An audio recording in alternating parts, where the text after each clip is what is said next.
नमस्काराः मित्राणि। अद्य पुनरेकवारं स्थादिष्वभ्यासेन चाभ्यासस्य इति सूत्रस्य व्याख्यानं यत् अवशिष्टमस्ति तद् व्याख्यायते। विगते पाठे अस्य सूत्रस्य व्याख्यानप्रसंगे उपसर्गात् सुनोति इति सूत्रे पठितानां धातूनां सुनोत्यादीनाम् उदाहरणानि प्रदत्तानि। यत्र सुनोत्यादिषु पंचसु धातुषु अभ्यासस्य च इति नियमवाक्येन अभ्यासस्य षत्वप्रतिषेधो विधीयते। यतो हि नियमः अस्ति स्थादीनाम् एव अभ्यासस्य उपसर्गात् परस्य षत्वं भवति न तु सुनोत्यादीनाम्।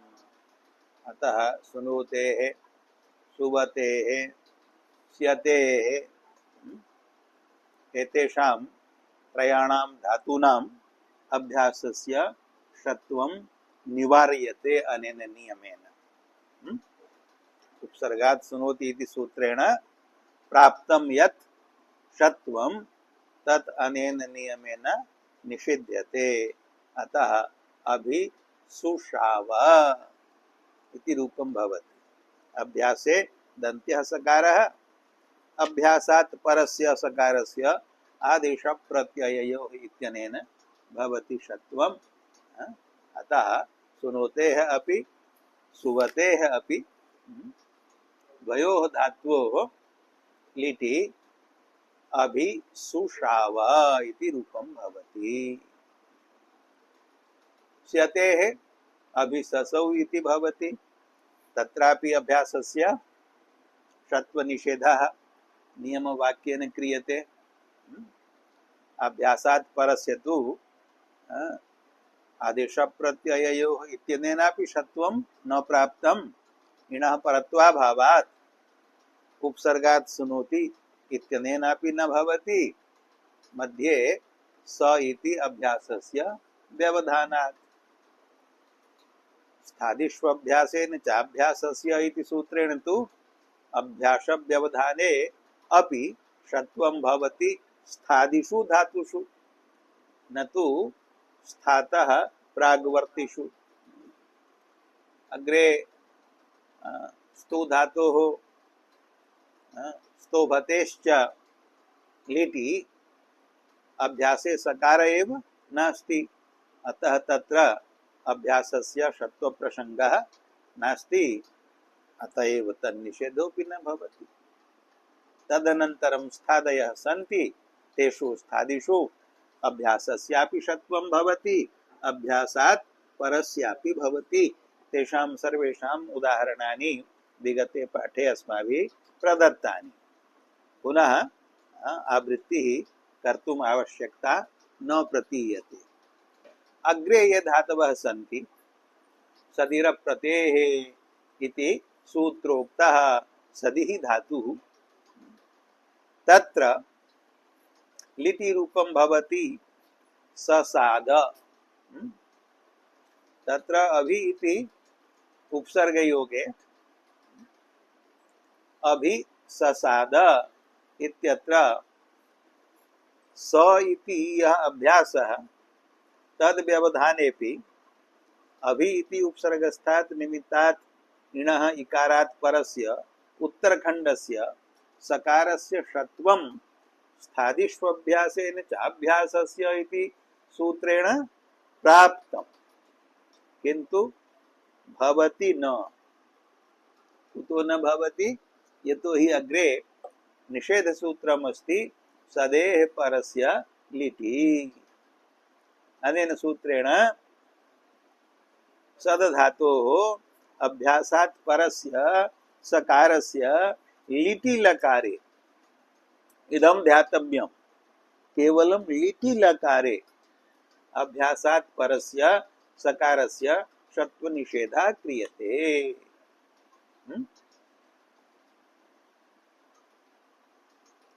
उत्तरखण्डस्य षत्वं न भवति, केवलं पूर्वभागस्य अभ्यासस्य सकारस्य षत्वं भवति। तर्हि रूपं जायते अभिषसाद, निंषसाद, विषसाद इत्येवं विधानि। अन्यत्रापि अभ्यासो लभ्यते। सद धातो होणीची णिजन्तो धातुर्भवति सादि, तस्मात् सादि धातो लुङि निश्चितदृष्टुभ्यः कर्तरि चङ् इति चलेश् चङि कृते चङ् इति सूत्रेण धातोर् द्वित्वे कृते रूपं भवति असि सदत्। तत्र अभि प्रति इत्यादि प्रति इति उपसर्गयोगे तु न भवति सदेः, प्रति भिन्नाः उपसर्गाः यदा भवन्ति अभिः निः विः परिः इत्यादयः, तदा उपसर्गात् परस्य अभ्यासस्थस्य सकारस्य अपि अभ्यासात् परस्य उत्तरखण्डस्य सकारस्य अपि षत्वं भवति। तत्र सदेः परस्य लिटि इति निषेधो न प्रवर्तते, यतो हि निषेधोऽयं केवलं लिटि लकारे एव भवति। अत्र तु असि सदत् इत्यत्र लुङ् लकारः वर्तते, अत्र अतः तत्र निषेधो न भवति, तत्र षत्वं भवति। परि असि सदत् यणि षत्वे पर्यषि सदत् न्यषि सदत् इत्येवं विधानि रूपाणि जायन्ते। सदेः अग्रे स्तन्भिः धातुः वर्तते। स्तन्भेः इति सूत्रेण प्रतिसहितेभ्यः उपसर्गेभ्यः सर्वेभ्यः यत्र यत्र निमित्तं वर्तते इण् ततस्ततः उपसर्गात् परस्य स्तन्भेः सकारस्य षत्वं भवति। अस्य स्तन्भधातोः सौत्रस्य लिटि रूपं भवति तस्तंभ। तत्र परि इत्यादि उपसर्गयोगे परि तस्तंभ। अत्र अभ्यासे तु सकारः नास्ति एव, उत्तरखण्डे यः सकारः अस्ति तस्य सकारस्य षत्वम् आदेशप्रत्यययोः इत्यनेनापि न प्राप्तम् इणः परत्वाभावात्, किंच उपसर्गात् सुनोति इत्यनेनापि न प्राप्तं त इति अभ्यासेन व्यवधानात्। अतः तत्र उत्तरखण्डस्य सकारस्य षत्वविधानार्थम् इदं सूत्रं वर्तते। स्थादिष्वभ्यासेन चाभ्यासस्य अनेन सकारस्य षत्वे तद्योगे तकारस्य ष्टुत्वे रूपं भवति। परितष्टम्भ, अवतष्टम्भ, नितष्टम्भ, वितष्टम्भ इत्येवं। स्तन्भेः अग्रे वर्तते स्वनु धातुः। वेश्च स्वनु भोजने। अस्य धातोः सकारस्य षत्वं भवति उपसर्गद्वयात् परस्य, वेः परस्य अवात् परस्य च। अवाच्चालम्बना विदुर्ययोः इति सूत्रात् अवात् इति अनुवृत्तं भवति। वेश्च स्वनु भोजने इति सूत्रे वेः इति वर्तते। अतः वेः अवाच्य परस्य स्वन धातोः सकारस्य षत्वं भवति। एतत् षत्वम् अभ्यासस्य व्यवधाने अपि उत्तरखण्डस्य जायते अनेन सूत्रेण। यथा स्वन धातुः लिटि रूपं भवति सस्वान, तत्र वि इति उपसर्गयोगे अव इति उपसर्गयोगे च वेः परस्य अवात् परस्य च अभ्यासस्यापि सकारस्य अभ्यासात् परस्यापि सकारस्य द्वयोः अपि सकारयोः स्थादिष्वभ्यासेन चाभ्यासस्य इति सूत्रेण षत्वे कृते नकारस्य अट्कुवांग इति णत्वे कृते रूपं भवति विशश्वाण अवशश्वाण एव। स्वनेः अपि उदाहरणं जातं।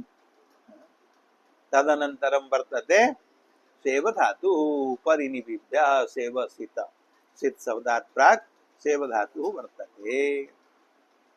अस्य सेव धातोः लिटि रूपं भवति सिषेवे। आत्मनेपदी वर्तते। तत्र परि नि वि इति त्रयाणाम् उपसर्गाणां योगे परिशिषेवे निशिषेवे विशिषेवे येषु उदाहरणेषु स्थादिष्वभ्यासेन चाभ्यासस्य इत्यनेन अभ्यासस्यापि अभ्यासात् परस्यापि सकारस्य षत्वं भवति। यद्यपि अत्र एतेन सूत्रेण विना अपि उभयोः सकारयोः षत्वं सिद्धं परिनिबिभ्य सेवसित इति सूत्रेण उपसर्गात् परस्य अभ्यास सकारस्य षत्वं सिद्धम् आदेश प्रत्यययोः इत्यनेन उपसर्गस्थात् निमित्तात् इणः इकारात् परस्य उत्तरखण्डस्यापि सकारस्य षत्वं सिद्धम्। तथापि यदि इदं सूत्रमस्ति तर्हि अनेन एकेनैव सूत्रेण द्वयोः अपि सकारयोः सकृदेव षत्वं विधातव्यं। रूपं भवति परिशिषेवे। यतोहि स्वयं ग्रन्थकृता कौमुदीकृता निशिषेधा निशिषि धातुः एतानि उदाहरणानि दत्तानि अस्य सूत्रस्य। तथैव परिशिषेवे इत्यत्रापि अनेनैव सूत्रेण द्वयोः षत्वं विधातव्यम्। एवं च स्थादिष्वभ्यासेन चाभ्यासस्य इति सूत्रं साकल्येन उदाहरण प्रदर्शन पूर्वकं यथाशक्यम् अस्माभिः व्याख्यातं। यदि अत्र भवतां मनसि केचन प्रश्नाः स्युः तर्हि उपस्थापयितुं शक्यन्ते प्रश्नाः भवद्भिः। अस्ति कश्चन प्रश्नः स्पष्टतया अर्थः अवगतः तर्हि अग्रे चलनीयं चलन्तु। अग्रे सूत्रमस्ति सेधतेर्गतौ। अनेन सूत्रेण षत्वनिषेधः क्रियते। न रपर इत्यादि सूत्रात् अत्र न शब्दस्य अनुवृत्तिरस्ति। अनेन सूत्रेण षत्वं न विधीयते अपितु षत्वनिषेधः क्रियते। कः अर्थः? गतौ अर्थात् गत्यर्थस्य सेधते षत्वं न स्यात्। यत्र सेधति धातुः केवलं गत्यर्थकः एव वर्तते तत्र अस्य धातोः सकारस्य उपसर्गात् सुनोति इति सूत्रेण प्राप्तं षत्वं न भवति। प्राप्तम् अपि षत्वं न भवति। कदा न भवति? यदा धातुः गत्यर्थकः अस्ति। यद्यपि धातुपाठे षिधा गत्याम् इति गतौ अर्थे एव धातुः पठितः तथापि अर्थनिर्देशस्तु उपलक्षणं भवति। धातवः अनेकार्थाः भवन्ति। तेषां तेषाम् अर्थानाम् अभिव्यक्तिः तैस्तैः उपसर्गैः भवति। यथा निषेधति प्रतिषेधति। अत्र सिद्ध धातुः गत्यर्थको नास्ति प्रतिषेधार्थकोऽस्ति तत्र षत्वं भवति। यत्र प्रतिषेधः अर्थः नास्ति अन्यः वा गतिभिन्नः कश्चित् अर्थः नास्ति गतिरेव अर्थः अस्ति तत्र षत्वं न भवति। अनेन सूत्रेण षत्वं निषिध्यते। यथा गंगां विसेधति। विसेधति अर्थात् गच्छति। अत्र सिद्ध धातुः गत्यर्थकः अस्ति। गंगां प्रति गच्छति गमनं करोति। अतः गत्यर्थकस्य सिद्ध धातोः सकारस्य वि इति उपसर्गात् परस्य उपसर्गात् सुनोति इति सूत्रेण प्राप्तं यत् षत्वं तस्य निषेधः क्रियते सिद्धतिर्गतौ इति सूत्रेण षत्वं न भवति दन्त्यः एव सकारः तिष्ठति विषेधति इति रूपं साधु भवति। एवं प्रकारेण शीधगत्याम् इति सूत्रस्य सर्वाणि उदाहरणानि यत्र यत्र षत्वात् षत्वः षत्वं षत्वम् आदेशो भवति तानि तानि अपि उदाहरणानि यत्र यत्र च षत्वं न भवति प्राप्तमेव न भवति अथवा प्राप्तं सदपि निषिध्यते तत्तदपि उदाहरणं प्रदत्तम्। एवं च अत्र तस्य धातोः गत्यर्थकस्य सिद्धधातोः रूपसम्पन्नता संजाता। अग्रे धात्वन्तरं पठ्यते षिधु शास्त्रे मांगल्ये च। अयं धातुः उदित वर्तते। पूर्वः धातुः उदित नासीत् अपितु अदित आसीत्। तत्र अकारः इति संज्ञकः आसीत् अत्र उकारः इति संज्ञकः अस्ति। द्वावपि धातु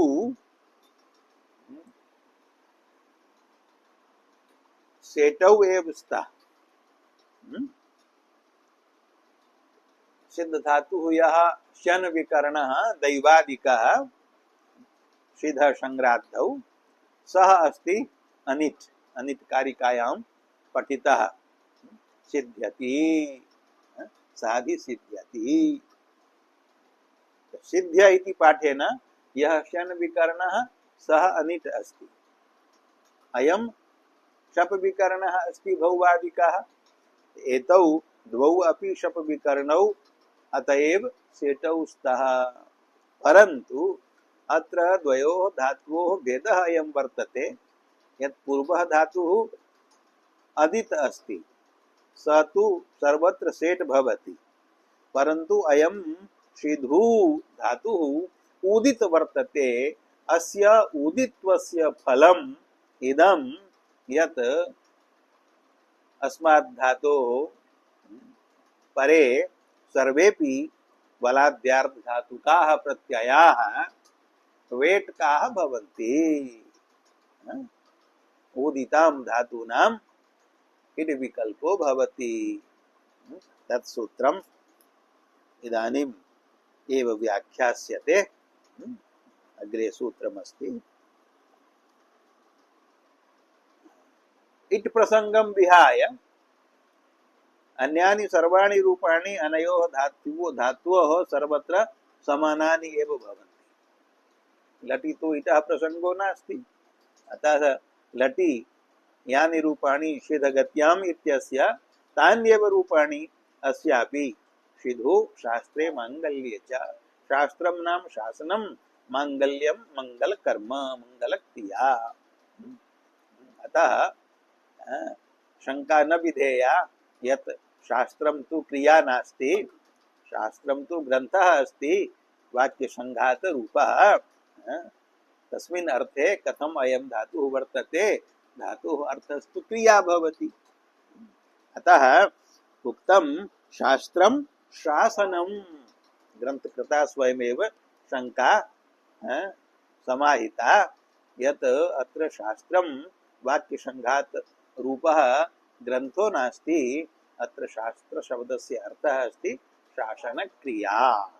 तस्यां क्रियायां किंच मांगल्यं मंगलक्रिया मांगलिकी क्रिया तस्यां क्रियायाम् अयं धातुरस्ति। अस्य धातोः लटि लकारे सर्वाणि रूपाणि सिद्धगत्याम् इति धातुवत् भवन्ति। लट् तिप् शप् शपि पुगन्त लघुपदस्य च इति उपधा गुणः सेधति सेधतः सेधन्ति सेधसि सेधथः सेधथ सेधामि सेधावः सेधामः। लिटि अपि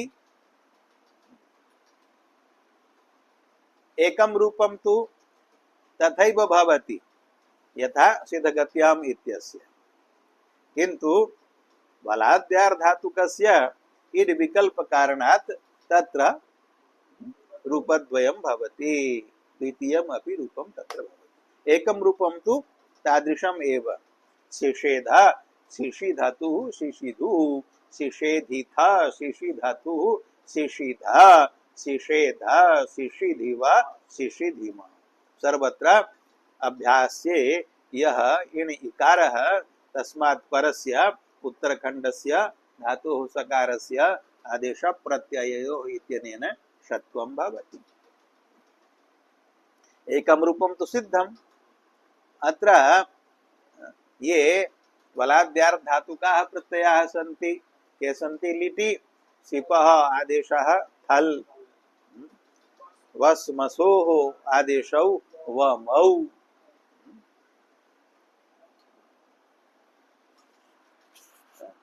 एते त्रयः एव सन्ति।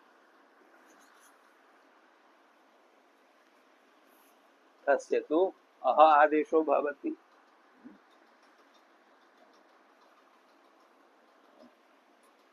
मध्यम पुरुष बहुवचनं हः अस्ति, सः बलादिः अस्ति, किन्तु तस्य स्थाने अह आदेशो भवति, अतः बलादिर्न भवति। एतेषु त्रिषु प्रत्ययेषु धातोः षेट्कत्वात् नित्यम् इडागमे प्राप्ते इड् विकल्पार्थं सूत्रमस्ति। यदर्थं धातुः उदित्वं कृतं तत् फलम् उच्यते। उदित्व विधानम् इड् विकल्पार्थमेव वर्तते। तस्य उदित्व विधानस्य इदं फलम् अस्ति। किमस्ति? स्वरति सूति सूयति धूयूदितो वा। स्वरति सूति सूयति धूयूदितः इति समस्तम् एकं पदं वर्तते। स्वरत्यादीनां द्वन्द्वः अस्ति। स्वरतिश्च सूतिश्च सूयतिश्च धूय च उदित च इति स्वरति सूति सूति स्वरति सूति सूयति धूयूदित समाहार द्वन्द्वः कर्तव्यः। यतोहि समस्तात् पदात् एकवचनम् अस्ति, पंचमी एकवचनम्। तेषां समाहारः स्वरति सूति सूयति धूयूदित, तस्मात् स्वरति सूति सूयति धूयूदितः। बा इति द्वितीयं पदं वर्तते। आर्ध धातु कस्येद् वलादेः इति सूत्रम् अनुवर्तते। अतः अर्थो भवति स्वरत्यादेः। स्वरतिः सूतिः सूयतिः धूय एते स्वरत्यादयः सन्ति। अग्रे वर्तते उदित, तदर्थं लिखितम् उदितश्च। स्वरतेः परस्य सूतेः परस्य सूयतेः परस्य धूयः परस्य उदितश्च परस्य। कस्य? वलादेः आर्धधातुकस्य। वा कः वा? इट् इडागमो वा भवति। आर्धधातुकस्य वलादेः इति सूत्रेण नित्यम् इडागमः प्राप्तः अस्ति। तं नित्यम् इडागमं बाधित्वा अनेन सूत्रेण उदित्वात् सिद्धधातोः परेषां सर्वेषां बलाद्यार्थधातुकानां प्रत्ययानाम् इडागमो विकल्पेन विधीयते। स्वरतिः इत्यस्य कः अर्थः? सुरडि ऋडिकारान्तो धातुः वर्तते शब्दोपतापयोः अर्थयोः भुवादिगणे। अतः शब विकरण निर्देशः स्वरतिः। शप विकरण विशिष्टः यः शब्दोपतापार्थकः भौवादिकः सुरडि इति ऋडिकारान्तो धातुः। अयं धातुः अनिट् वर्तते। अनेन सूत्रेण अनिटः शुरि इति धातोः परस्य बलादेह अर्धातुकस्यापि इडागमो विकल्पे न भवति। अग्रे वर्तते सूतिः सूयतिश्च एतौ शूं धातु वर्तेते। अत्र प्रश्नः भवितुम् अर्हति सूतेः सूयतेः पृथक् ग्रहणं किमर्थं कृतम्? किं वक्तव्यं? सु स्वरति सु भूयुदितो वा इति सूत्रं कर्तव्यम्। सु इति शब्देन सूतेः अपि ग्रहणं भविष्यति, सूयतेः अपि ग्रहणं भविष्यति। उभयोः पृथक् पृथक् ग्रहणं किमर्थं कृतम्? सूतौ अपि सुधातुरेव वर्तते, सूयतौ अपि सुधातुरेव वर्तते। धातुस्तु समानरूपः वर्तते, अतः द्वयोः पृथक् पृथक् ग्रहणं किमर्थं कृतम्? एक एव शब्दः लाघवार्थं सु शब्दः उच्चारणीयः। सूत्रं किं स्यात्? स्वरति सु भूयुदितो वा। प्रश्नस्य उत्तरं दातव्यं। किम् उत्तरं भविष्यति? यदि सु इति पाठः करिष्यते तत्र तु अनुबन्धः नास्ति। परिभाषा वर्तते निरनुबन्धकग्रहणे न सानुबन्धकस्य ग्रहणम्। सु इति त्रयः धातवः सन्ति। त्रिषु स्थानेषु त्रिषु गणेषु पठिताः सन्ति सु धातवः। एकः अस्ति शु प्रेरणे सुभति, उपसर्गात् सुनोति सुभति इत्यत्र यस्य पाठः वर्तते सः प्रेरणार्थकः सु धातुः वर्तते।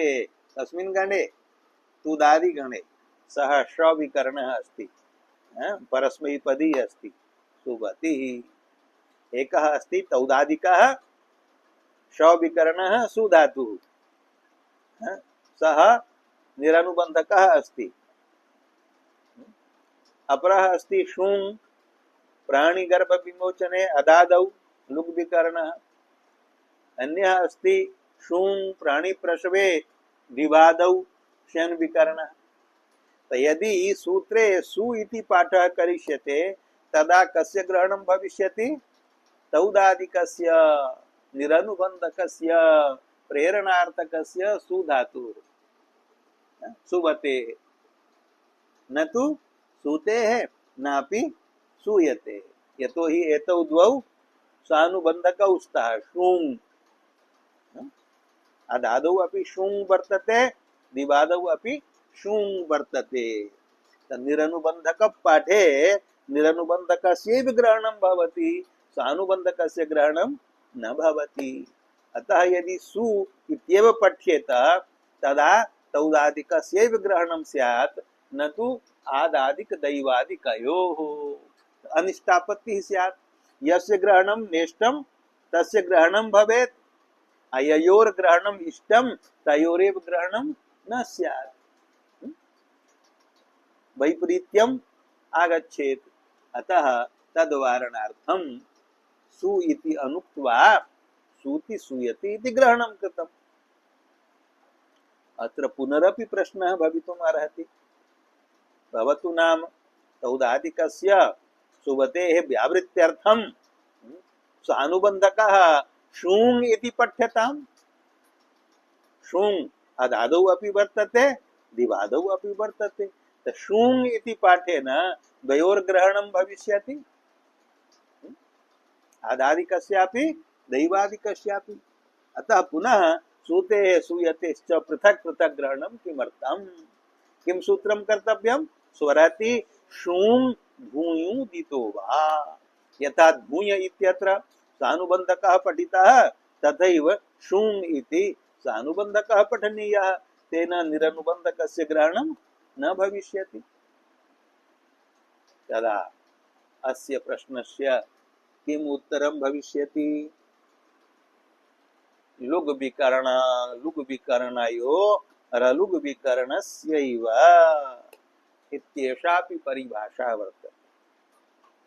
लुग विकरण लुग विकरणयो रलुग विकरणस्यैव यत्र येन शब्देन येन धातुना लुग विकरणस्यापि ग्रहणं प्राप्तं किंच अलुग विकरणस्यापि ग्रहणं प्राप्तं तदा तेन कस्य ग्रहणं कर्तव्यं त अलुग विकरणस्य ग्रहणं कर्तव्यं न तु लुग विकरणस्य यदि शुंग इति पठ्येत शुंग इति धातुः अदादौ अपि वर्तते लुग विकरणः शुंग इति धातुः दिवादौ अपि वर्तते श्यन विकरणः तदा शुंग शब्देन आदादिक दैवादिकयोः द्वयोः अपि धातवोः प्राप्तौ लुग विकरणयोरलुग विकरणस्यैव इति परिभाषया अलुग विकरणः यः दैवादिकः शुंग प्राणि प्रश्वे इति धातुः सूयति तस्यैव ग्रहणं स्यात्